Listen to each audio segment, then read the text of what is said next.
Hello friends, welcome to Diya's blog. আর আজকে যে ভিডিওটি আমি তোমাদের সাথে শেয়ার করব, এটি বাঙালিদের অত্যন্ত ট্র্যাডিশনাল একটি রেসিপি। আর সেটা হলো কুমড়ো ফুলের বড়া। তো এই কুমড়ো ফুলের বড়া কিন্তু ভাত ডালের সঙ্গে খেতে অসাধারণ লাগে। এছাড়া আপনারা সন্ধ্যেবেলায় টিফিন বা চা কফির সাথে খেতেই পারেন। তো এটা বানানো খুবই সহজ আর খেতে ভীষণই ভালো লাগে। তো এত সহজ একটা রেসিপি আমরা খুব সহজেই খুব তাড়াতাড়ি বানিয়ে নিতে পারি। তো এটা কিভাবে বানাবো সেটাই আজকে তোমাদের সাথে শেয়ার করব। তো চলো প্রথমেই আমি দেখিয়ে দিচ্ছি। একটা প্লেটে আমি কুমড়োর ফুলগুলো নিয়ে নিয়েছি। তো দেখো, এটা আমি আমার গ্রামের বাড়ি থেকে নিয়ে এসেছি। আর দেখো, ফুলগুলো এত টাটকা, এত সুন্দর দেখতে। আর এত সুন্দর এখানে কুমড়ো ফুল পাওয়াই যায় না। তো এখানকার কুমড়ো ফুলগুলো ভীষণই শুকনো শুকনো। তো দেখো, আজকে দুদিন হয়ে গেল বলে আমার কুমড়ো ফুলগুলো একটু শুকিয়ে এসছে, আমি সঙ্গে সঙ্গে করতে পারিনি। তো দেখো, এই কুমড়ো ফুলের ভিতরে যে একটা ছোট্ট মতো একটা ফুলের মতো অংশ রয়েছে এই বোটার সামনে, তো এই ফুলটুকু ফেলে দিতে হয়। তো এভাবে কেটে নিতে হয়। এভাবে বোটাটা পুরোটা কেটে নিলে তো ভিতরের অংশটা এমনিতেই বেরিয়ে আসে। তো দেখো, কোন অংশটা, এই অংশটা ফেলে দিতে হয় কেটে। তো এটা কেটে না ফেলে দিলে এটা খেতে তেতো লাগে। তো এটা প্রত্যেকেই বলে, আর এটা আমিও জানি যে খেতে তেতো লাগে। তো দেখো, এইভাবে আমরা প্রত্যেকটা ফুল এইভাবে কেটে নেব। এবার আমি একটা পাত্রে জল নিয়ে নিয়েছি। তো সেই পাত্রে ফুলগুলো আমি দিয়ে দিচ্ছি, কারণ ফুলগুলোকে ভালো করে ধুয়ে নিতে হবে, নাহলে নোংরা থাকতে পারে। কেননা বালি থাকে, আরও অনেক কিছু নোংরা থাকে, যার জন্য এগুলো খুব ভালো করে ধুয়ে নিতে হবে। তো আমি এগুলোকে ধুয়ে একটা একটা করে তুলে নেব প্লেটে।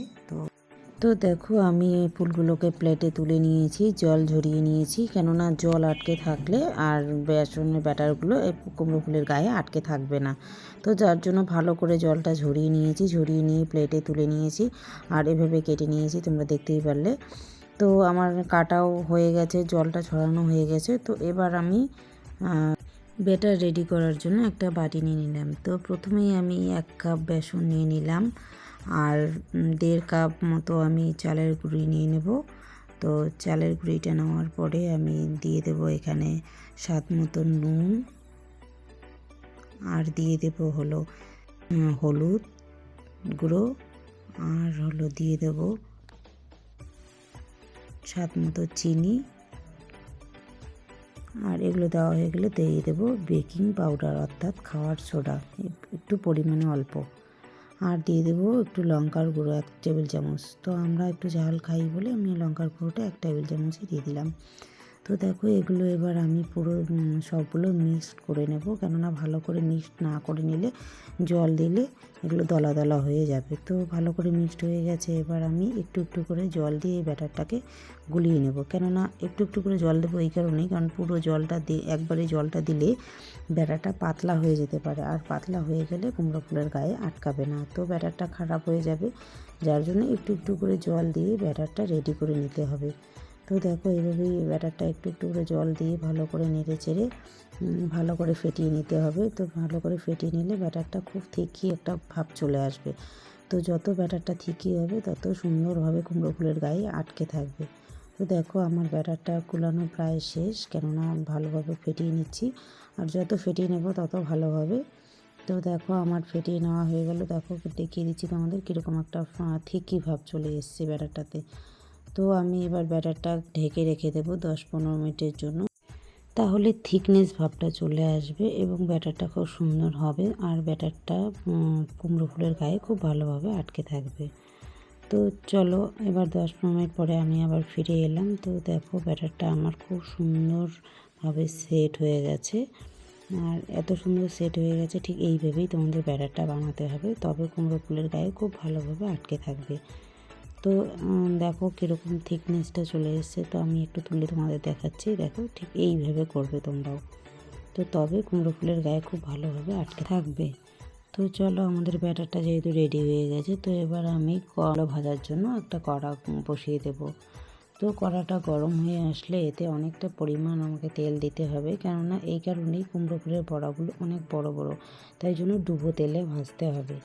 আর ডুবো তেলে না ভাজলে বড়াগুলো মুচমুচে হবে না। তো চলো এবার আমরা তেলটা গরম হতে হতে এবার কুমড়ো ফুলগুলোর গায়ে ব্যাটারগুলো লাগিয়ে নেব। এপাশ ওপাশ দুপাশ উল্টে পাল্টে ভালো করে লাগিয়ে নেব। আর কুমড়োগুলোর গায়ে যাতে ব্যাটারগুলো খুব ভালোভাবে লেগে থাকে, তাহলে বড়াটা খেতে খুব মুচমুচে হবে এবং টেস্টি হবে। কারণ ব্যাটারটা না আটকে থাকলে বড়াটা খেতে টেস্টি হবে না। যার জন্য দেখো আমার কি সুন্দরভাবে কুমড়ো ফুলের গায়ে ব্যাটারগুলো আটকে রয়েছে। তো চলো এবার তেলটা আমাদের গরম হয়ে গেছে। তো দেখো আমার তেলটা গরম হয়ে এসেছে। এবার আমাকে কুমড়ো ফুলগুলো ভেজে নিতে হবে। তো প্রথম পার্টে সবগুলো হবে না, একটা একটা করে আমাকে কুমড়ো ফুলগুলো ছাড়তে হবে, কেননা কুমড়ো ফুলগুলো খুব সাইজে বড় হয়, যার জন্য সবগুলো একবারে আমার হবে না। তো প্রথম ধাপে আমি 2-3টে করে ভেজে নেব, আর ভাজা হয়ে গেলে পরের ধাপে আবার ভাজবো। তো দেখো প্রথম ধাপে আমি 3-4টে মতো দিয়েছি, সেগুলোকে ভালো করে উল্টে পাল্টে দিতে হচ্ছে। তার কারণ ভালো করে উল্টে পাল্টে না দিলে বড়াগুলো খেতে ভালো হবে না, আর এপাশ ওপাশ করে ভালোভাবে উল্টে না দিলে বড়াগুলো মুচমুচেও হবে না খেতে।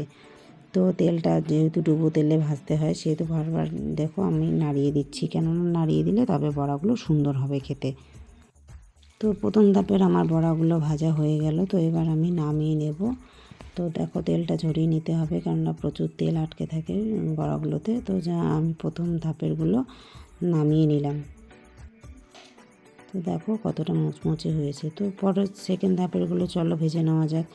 তো সেকেন্ড ধাপেও আমাকে দুটো একটা করে দিতে হচ্ছে, কেননা প্রথম সবগুলো একবারে দেওয়া যাবে না। তো আমার 2 ধাপে নয়, আমার 3 ধাপে বড়াগুলো করে নিতে হবে, কেননা আমি অনেকগুলো বড়া ভাজবো বলে আমাকে 3টে ধাপে ভেজে নিতে হচ্ছে। তো এইভাবে আমি 5-7 মিনিট ধরে বড়াগুলো ভেজে নিলাম। তো আমার সেকেন্ড ধাপেরও বড়াগুলো ভাজা হয়ে গেছে।